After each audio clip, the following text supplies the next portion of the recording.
The rain hammered against Emma's windshield so hard she could barely see 3 feet ahead, and somewhere in the chaos of backroads and failing GPS signal, she realized she had absolutely no idea where she was. She had left the gallery opening in the city 2 hours ago, tired from a long week of installing a new sculpture exhibition, and eager to get home to her small apartment.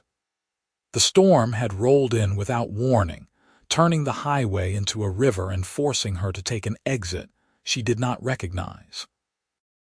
Her phone had lost service miles back, and now the GPS was spinning uselessly, trying to locate satellites through the downpour.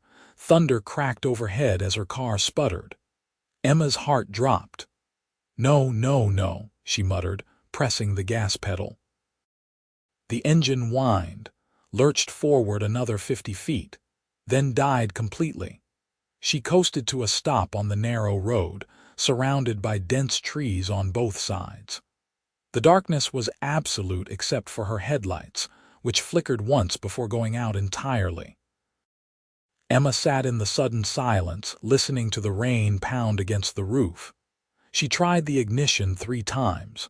Nothing. She grabbed her phone, no signal. The battery was at 15%. Perfect, she said to no one. She had 2 choices: stay in the car and hope someone drove by, or walk and try to find help. The first option seemed safer, but she had not seen another car in over 30 minutes. She could be stuck here all night.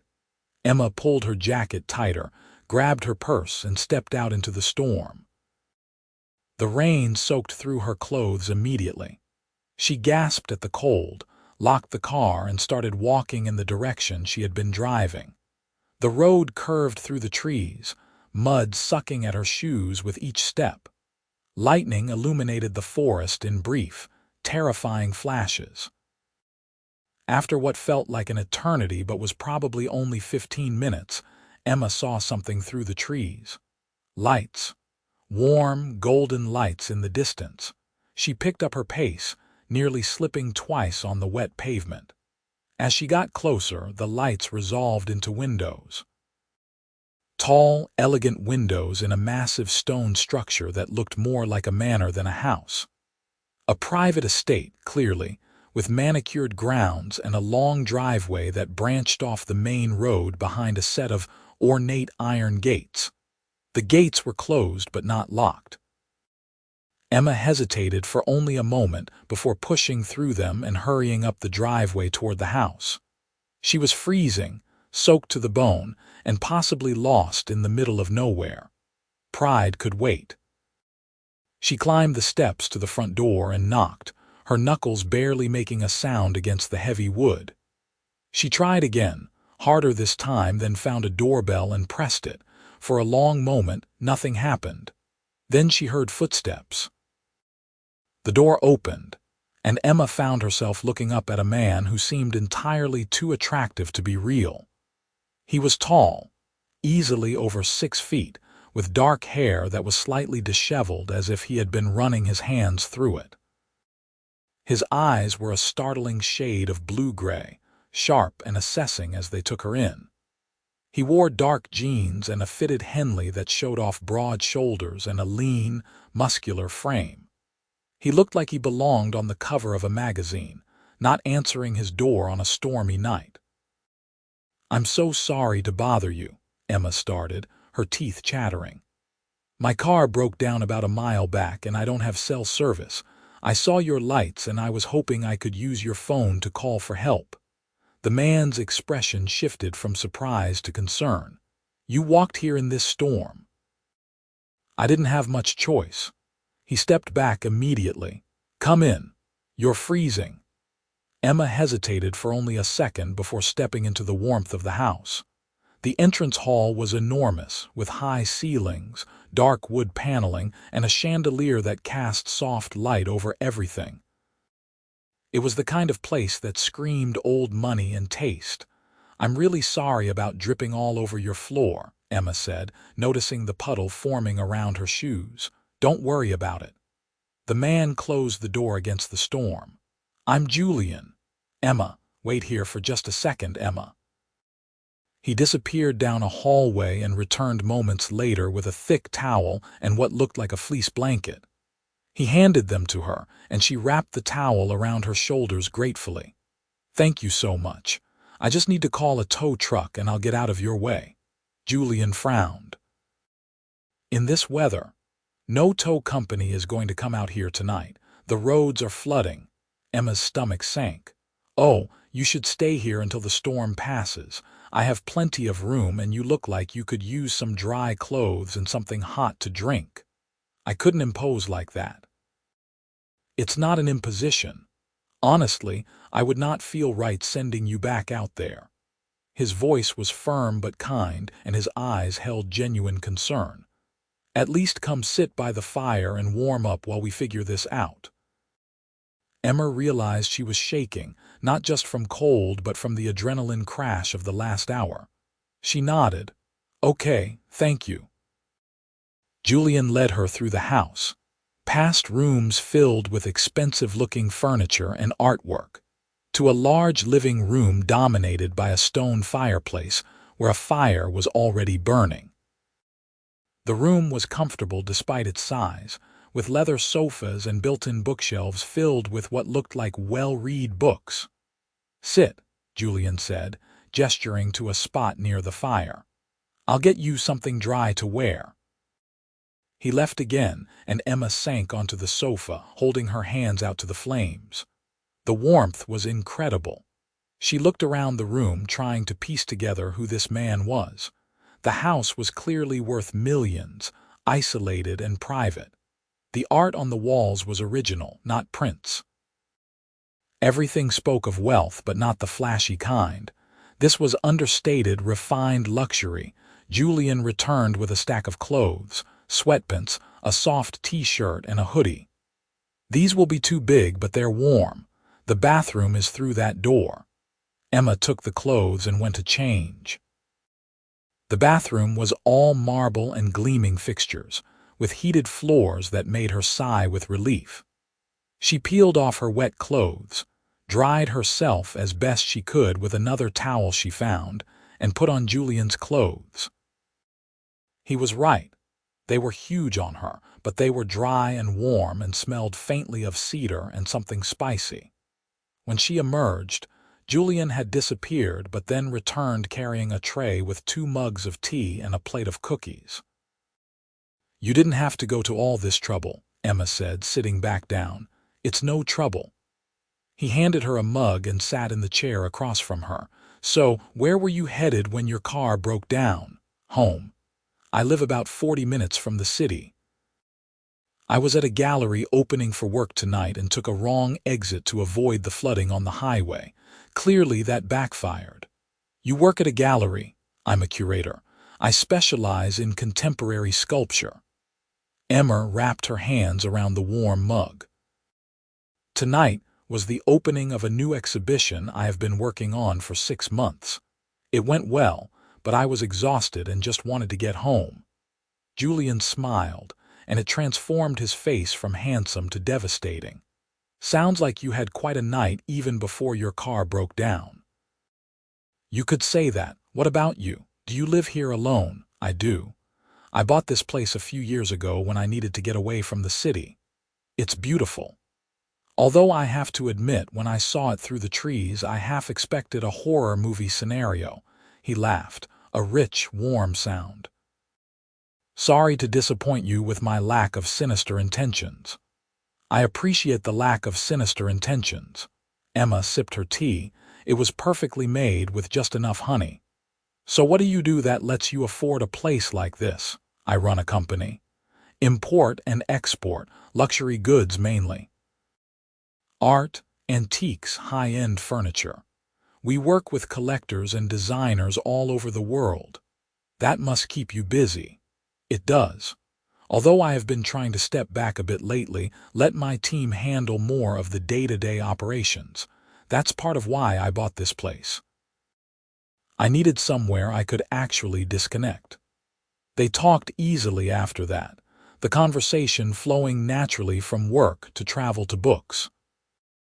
Emma learned that Julian had grown up in Boston, studied business and art history in college, and had built his company from the ground up over the past 12 years. He was passionate about what he did, but also clearly exhausted by it in a way Emma recognized from her own career. "It's strange," Julian said at one point. "I don't usually talk this much about myself. Maybe it's the storm, feels like we're in a bubble. Maybe." He looked at her with an expression she could not quite read. "Or maybe you are just easy to talk to." Emma felt heat rise to her cheeks that had nothing to do with the fire. The storm continued to rage outside, and as the night wore on, Julian showed Emma to a guest room on the second floor. It was spacious and elegant, with a four-poster bed and windows that overlooked the grounds. "There are towels in the bathroom if you want to take a hot shower," Julian said, "and help yourself to anything you need. I'll be down the hall if you need anything." "Thank you, Julian. Really. I don't know what I would have done if I had not found this place. I'm glad you did." He paused in the doorway. "Get some rest, Emma." Emma showered in the enormous bathroom, luxuriating in the hot water and expensive soap. When she finally climbed into the bed, she expected to lie awake, her mind racing with the strangeness of the situation.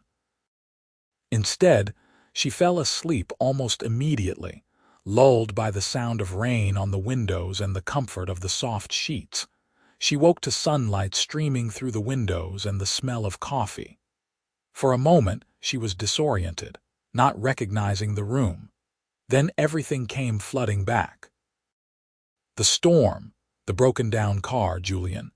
Emma got up and found her clothes from the night before folded neatly on a chair. Someone had clearly retrieved them and run them through the wash. They were dry and clean. She changed quickly and headed downstairs, following the smell of coffee. She found Julian in a large kitchen at the back of the house, standing at the stove. He was cooking eggs, and there was toast and fruit already laid out on the island. "Good morning," he said, looking up with a smile. "Did you sleep well?" "Incredibly well, actually. And someone did my laundry." "I have a housekeeper who comes in the mornings. I hope that was okay."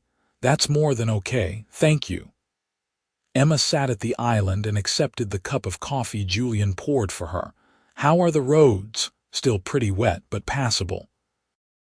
"I called a tow company this morning and they said they can come out this afternoon to get your car." "That's good news." "There's a mechanic in town who should be able to look at it, but depending on what's wrong, it might take a few days to get parts." Emma's heart sank. "Of course." Nothing can be simple. Julian plated the eggs and brought them over. "If you need a ride back to the city, I can take you, or if you need to stay another night until your car is fixed, you are welcome to." "I couldn't keep imposing." "Emma." He looked at her directly. "You are not imposing." "Honestly, it's nice to have company." There was something in his voice, a loneliness that Emma recognized. She thought about his words from the night before about buying this place to disconnect. Maybe he had disconnected a little too well. "Okay," she said. "If you're sure, I'm sure." They ate breakfast together, and the conversation picked up where it had left off the night before. Emma found herself laughing more than she had in weeks, surprised by how comfortable she felt with this man she had just met. After breakfast, Julian gave her a proper tour of the house. It was even more impressive in daylight, with room after room filled with carefully curated art and furniture. The library was Emma's favorite, a 2-story space with floor-to-ceiling bookshelves and a rolling ladder. "This is incredible," she said, running her fingers along the spines of the books. "Have you read all of these?" "Most of them. Reading is how I unwind." "Me too." Emma pulled out a first edition of a novel she loved. "This is one of my favorites." "Mine too." Julian smiled. "What are the odds?"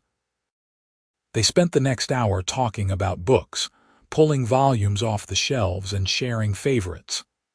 Emma felt like she was back in college, those late nights in the library when everything felt possible, and the world was full of kindred spirits. The tow truck arrived mid-afternoon, and Julian drove Emma back to where her car had died. The driver loaded it onto the truck, and Julian followed him to the mechanic's shop in the nearest town, a small place about 20 minutes from his estate. The mechanic was a gruff older man named Frank who looked at Emma's car with a skeptical expression. "Alternator's shot," he said after a few minutes. "I can fix it, but I will need to order the part. Probably won't be here until Tuesday at the earliest." It was Saturday. Emma closed her eyes. "Okay, do whatever you need to do." Back in Julian's car, she called her roommate to explain the situation. Megan was understanding but worried. "You're sure this guy isn't a serial killer?" Megan asked. Emma glanced at Julian, who was politely pretending not to listen. "I'm sure. He's been nothing but kind, and his house is beautiful. Text me every few hours so I know you are alive." "I will, I promise." When she hung up, Julian said, "Your roommate thinks I'm a serial killer, doesn't she?" Emma laughed. "Can you blame her? From the outside, this situation is pretty strange." "Fair point. If it helps, you can give her my full name and phone number. She can look me up, make sure I'm legitimate." "Julian, you don't have to." "Julian Blackwood. My company is Blackwood Imports. I'm on the website, LinkedIn, all of that. I want you to feel safe." Emma pulled out her phone and searched his name. He was easy to find.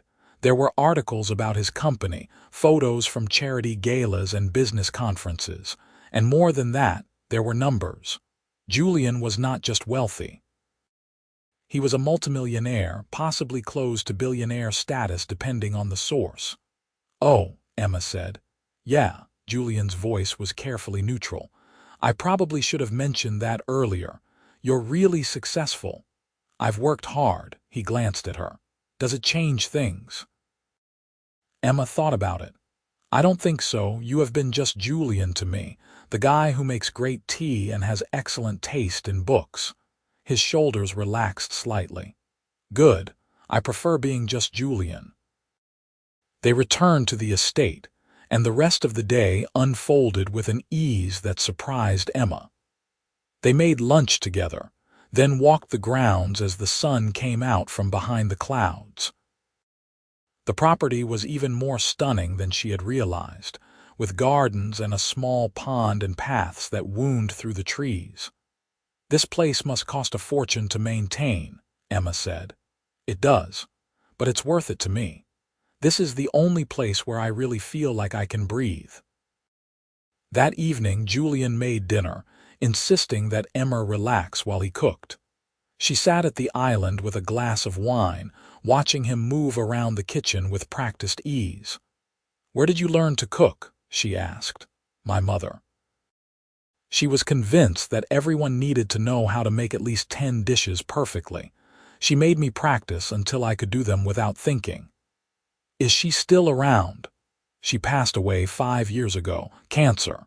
Julian's voice was quiet. "She was the best person I have ever known." "I'm sorry." "Thank you." He looked up. "What about your family?" "My mom's a teacher, my dad's an accountant. I have 2 younger brothers who both think I'm crazy for pursuing art as a career. We're close, but they don't really understand what I do." "You need them to understand." "No. But it would be nice sometimes." Emma sipped her wine. "They worry about me. They think I should get a more stable job, settle down, all of that." "And what do you want?" "I want to do work that matters. I want to help people experience art in ways that change how they see the world." She paused. "And maybe eventually I want the settling down part too. But not until I find someone who understands why the work matters." Julian met her eyes.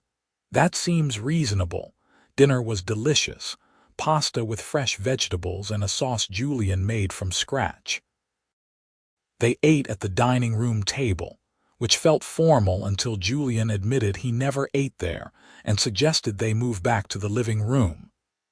They ended up on the floor in front of the fire, plates balanced on their laps, laughing about ridiculous stories from their respective industries. I once had a client who insisted we fly a 17th-century armoire from Paris to Miami on a private jet because he did not trust cargo shipping, Julian said. That's insane. The armoire had its own seat, first class. Emma nearly choked on her wine. You are making that up. I swear I'm not. The flight attendants thought we were crazy. As the night wore on, Emma realized how much she was enjoying herself. There was something about Julian that made her feel seen in a way she rarely experienced. He asked questions and actually listened to the answers. He was thoughtful and funny and just self-deprecating enough to be charming without seeming like he was fishing for compliments. And he was ridiculously attractive, which did not hurt. When Emma finally headed up to bed, she found herself wishing she could stay longer than just one more day. Sunday morning arrived too quickly.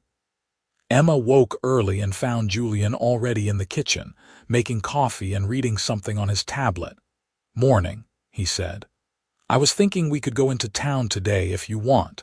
There's a farmer's market on Sundays and some decent shops. Better than being stuck here all day." "That sounds great."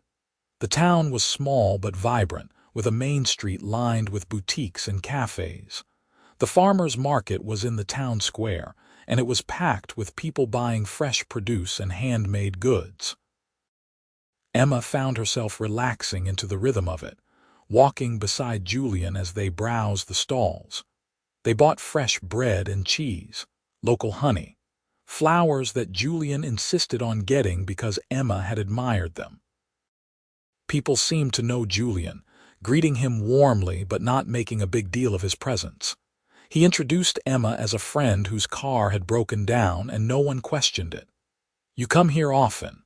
Emma asked as they walked back to where Julian had parked his car. "Every Sunday when I'm in town." "It's grounding, I guess. Reminds me there's more to life than work and board meetings." They stopped for lunch at a small cafe, sitting outside in the sunshine. Emma ordered a sandwich and soup, and they split a piece of chocolate cake that was possibly the best thing Emma had ever tasted. "Okay, that's incredible," she said, savoring another bite. Julian smiled. "You should see your face right now. Pure joy. Food is art too, I don't disagree." On the drive back to the estate, Emma's phone finally had signal and she checked her messages. There were texts from Megan asking for updates, emails from work, and a reminder about a meeting on Tuesday that she had completely forgotten about. "Everything okay?" Julian asked. "Yeah, just work stuff. I have a meeting on Tuesday that I need to be back for." "I can drive you home tomorrow if your car is not ready." "You don't have to do that." "I know, but I want to," he glanced at her. "Unless you are getting sick of my company, not even a little bit." Back at the house, they spent the afternoon in the library.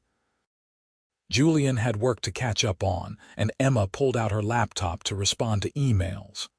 They worked in comfortable silence, the kind that only exists between people who are truly at ease with each other.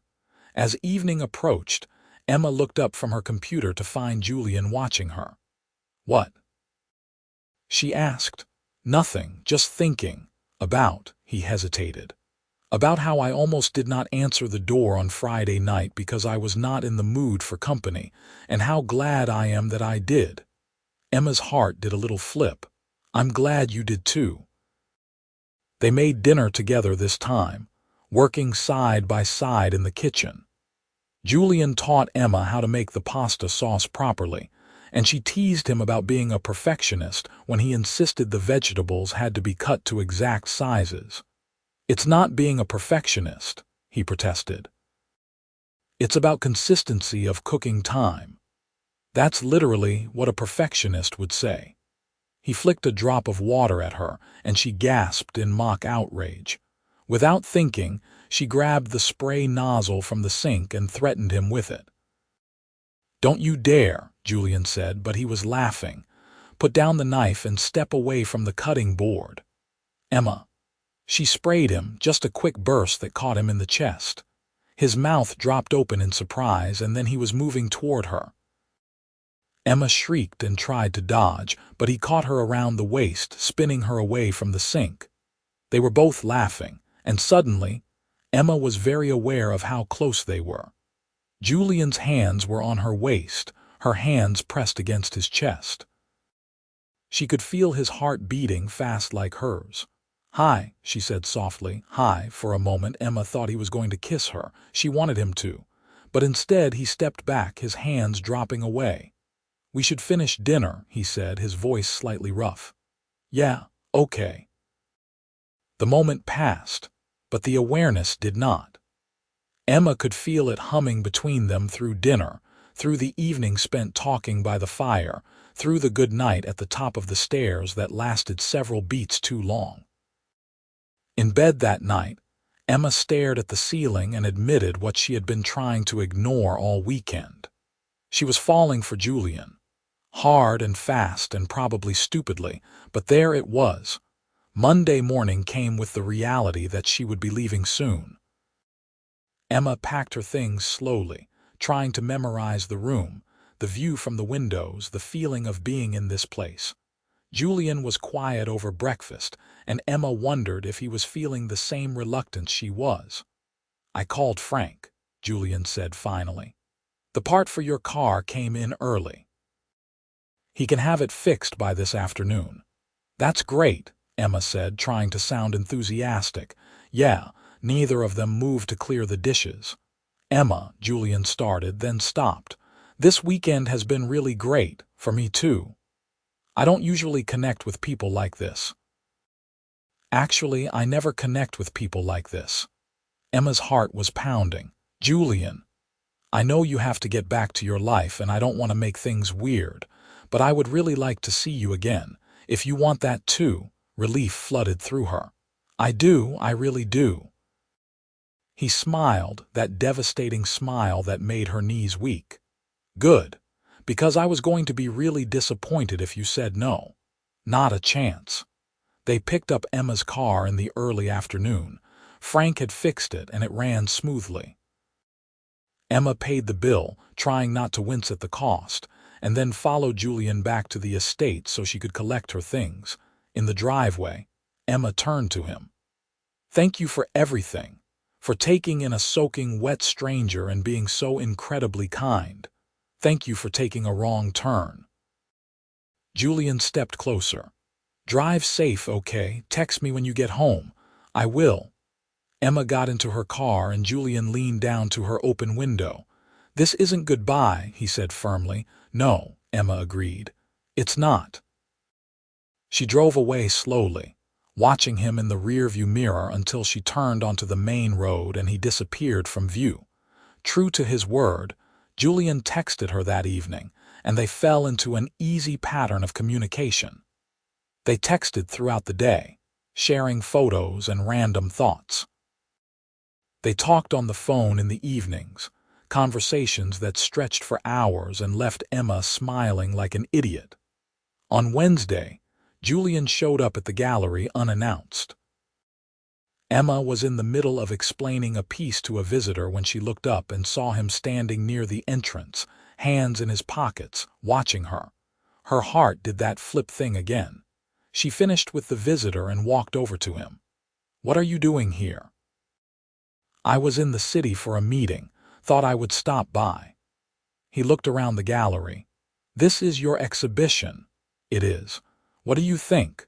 Julian walked slowly through the space, examining each sculpture with the careful attention of someone who knew how to look at art. Emma followed, suddenly nervous about his opinion in a way that surprised her.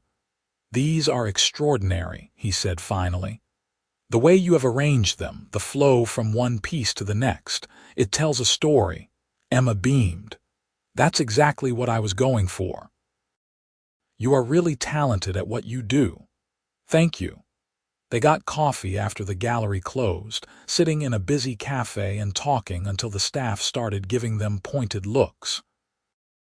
Julian walked Emma back to where she had parked her car and they stood on the sidewalk, neither wanting to say goodbye. "Have dinner with me this weekend," Julian said. "A proper date." "I would love that." He kissed her then, soft and sweet, one hand cupping her face. Emma's eyes closed and she leaned into him, feeling like every cliché in every romance novel suddenly made perfect sense. When they pulled apart, Julian was smiling. "I've been wanting to do that since you threatened me with the sink sprayer." Emma laughed. "You should have." "I was trying to be a gentleman." "Well, I appreciate the gentlemanly restraint, but you don't have to restrain yourself anymore." "Good to know." Their first official date was at a small Italian restaurant in the city that Julian said had the best food outside of Italy. He was right. The meal was incredible, but Emma barely tasted it, too caught up in the way Julian looked at her across the table, like she was the most interesting person in the world. After dinner, they walked along the river, and Julian told her about a buying trip to Florence he was planning. "How long will you be gone?" Emma asked. "A week. Maybe 10 days." He squeezed her hand. "I'm going to miss you. I'll miss you too. Come with me." Emma stopped walking. "What?" "Come to Florence with me. I know it's crazy. We have barely been dating a month, but I want you there. We can see the art, eat amazing food, pretend to be tourists. Julian, I have work." "I know. And I'm not trying to pressure you, but if you can swing it, even for a few days, I would love to have you there." Emma thought about her schedule. She had vacation days saved up, and her assistant was more than capable of handling things for a week, and the idea of Florence with Julian was impossibly tempting. "Okay," she said. "Okay? Yes, I'll come with you." Julian picked her up and spun her around right there on the sidewalk, both of them laughing. Florence was magical. They stayed in a hotel with views of the Duomo, spent their days wandering through museums and churches, and ate their way through the city. Julian had meetings most mornings, but his afternoons and evenings were free, and he dedicated them entirely to Emma. They stood in front of Botticelli's Birth of Venus, and Julian listened intently as Emma explained the symbolism. They got lost in the narrow streets and stumbled upon a tiny restaurant where the owner's mother cooked every dish. They climbed to the top of the bell tower and looked out over the red roofs of the city as the sun set. One evening, after too much wine and perfect pasta, they were walking back to the hotel when Emma said, "I think I'm falling in love with you." Julian stopped. They were on a bridge, the Arno River flowing beneath them, the city lights reflecting on the water. "You think?" he asked softly.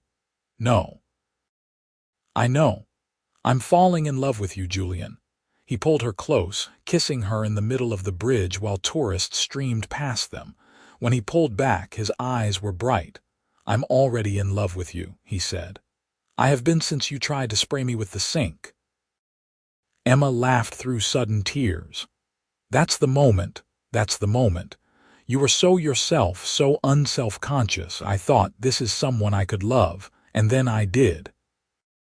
They stood on the bridge for a long time, wrapped up in each other, and Emma felt like her whole life had been leading to this moment. Back home, they settled into a relationship that felt both new and comfortable. Emma spent most weekends at the estate, and Julian stayed at her apartment when he was in the city during the week. They cooked together, read together, talked about everything and nothing. Emma met Julian's friends, successful people who clearly cared about him and were curious about the woman who had captured his attention. They were welcoming and kind, and Emma felt herself being absorbed into Julian's life in a way that felt natural. Julian met Emma's family at a barbecue at her parents' house. Her brothers were suspicious at first, protective and wary of the successful older guy dating their sister. But Julian won them over by being genuinely interested in their lives, asking thoughtful questions, and not being condescending about his success. "I like him," Emma's mother said, pulling Emma aside while Julian was helping her father with the grill. "He looks at you like you hung the moon." "I'm crazy about him, Mom. I can tell. Just be happy, sweetheart. That's all I want for you." The months passed in a blur of happiness. Emma had never been in a relationship that felt so easy, so right. They had disagreements, of course, but they talked through them like adults. Julian respected her work and her independence. Emma understood his need for the estate, for quiet time away from the demands of his business. One Saturday morning, 6 months after the night Emma's car broke down, she woke up in Julian's bed to find him already awake, watching her.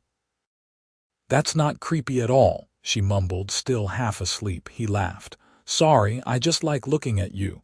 You're ridiculous. Maybe." He brushed her hair back from her face. "I have something I want to show you. Get dressed." Curious, Emma got up and pulled on jeans and one of Julian's sweaters.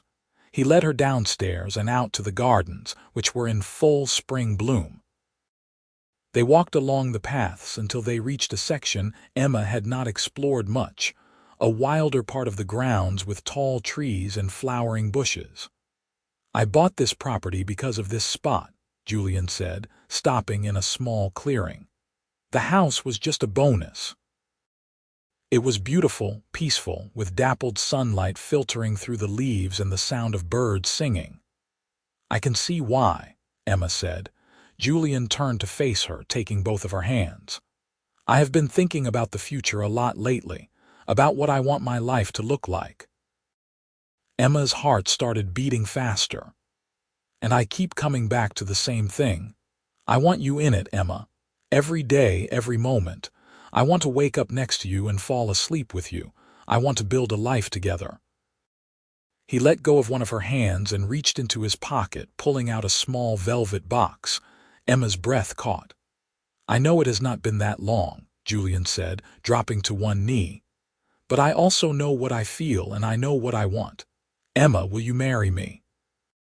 He opened the box, revealing a stunning ring, a sapphire surrounded by diamonds that caught the light and sparkled.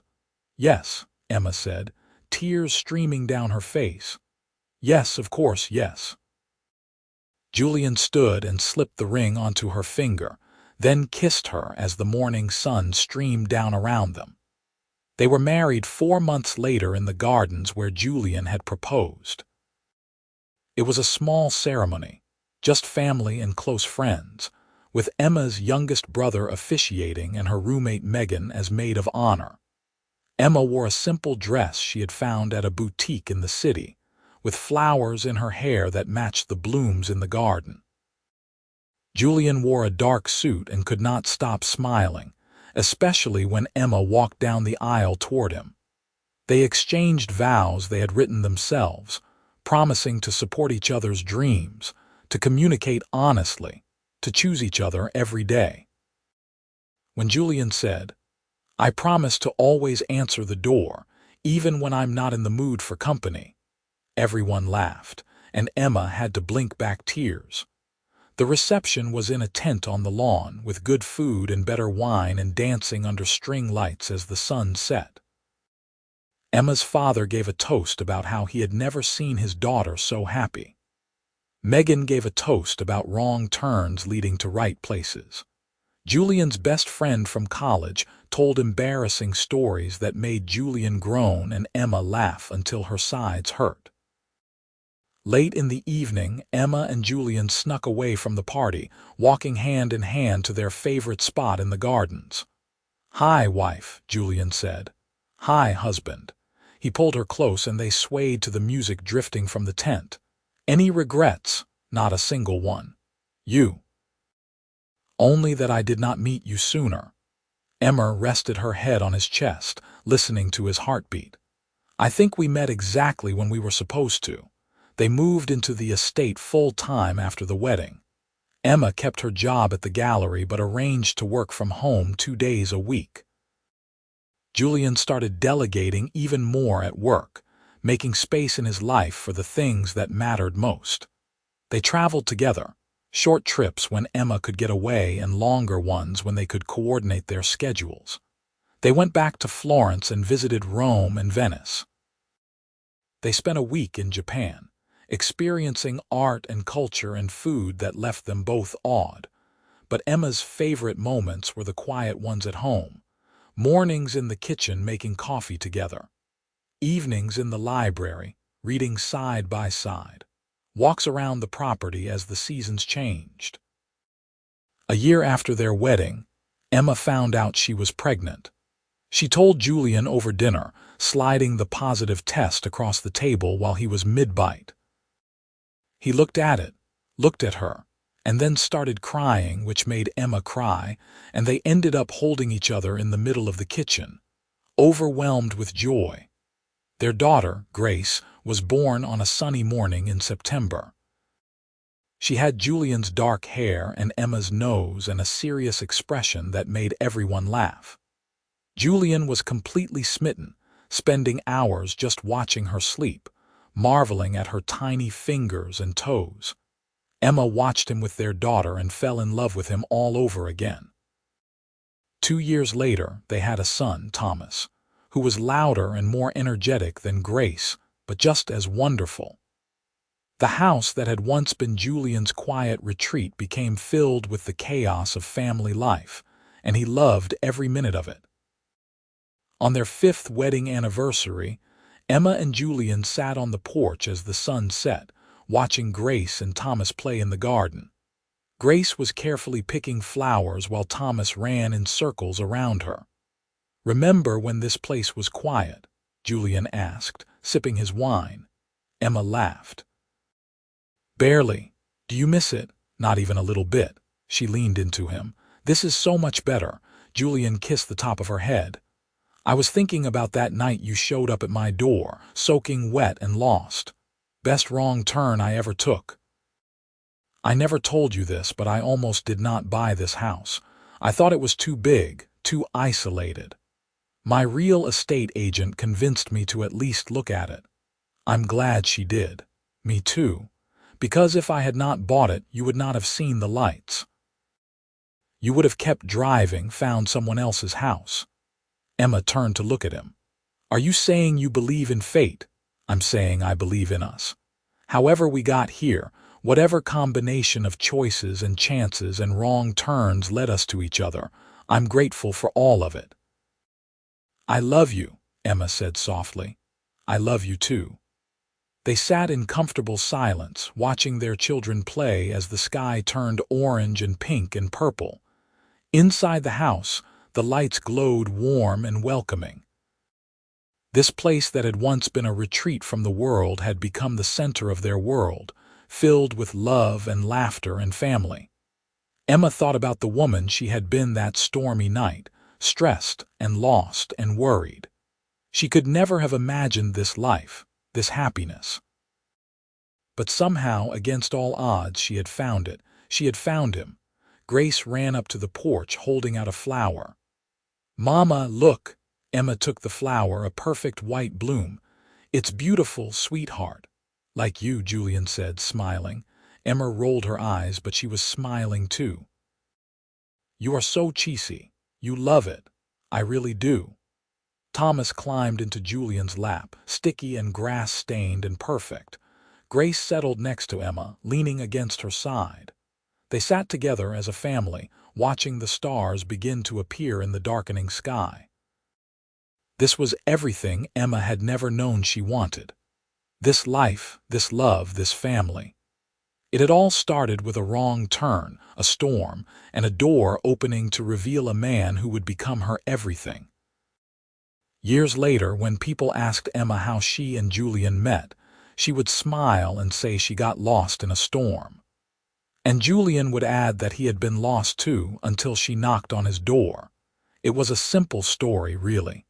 But it was theirs, and that made it perfect.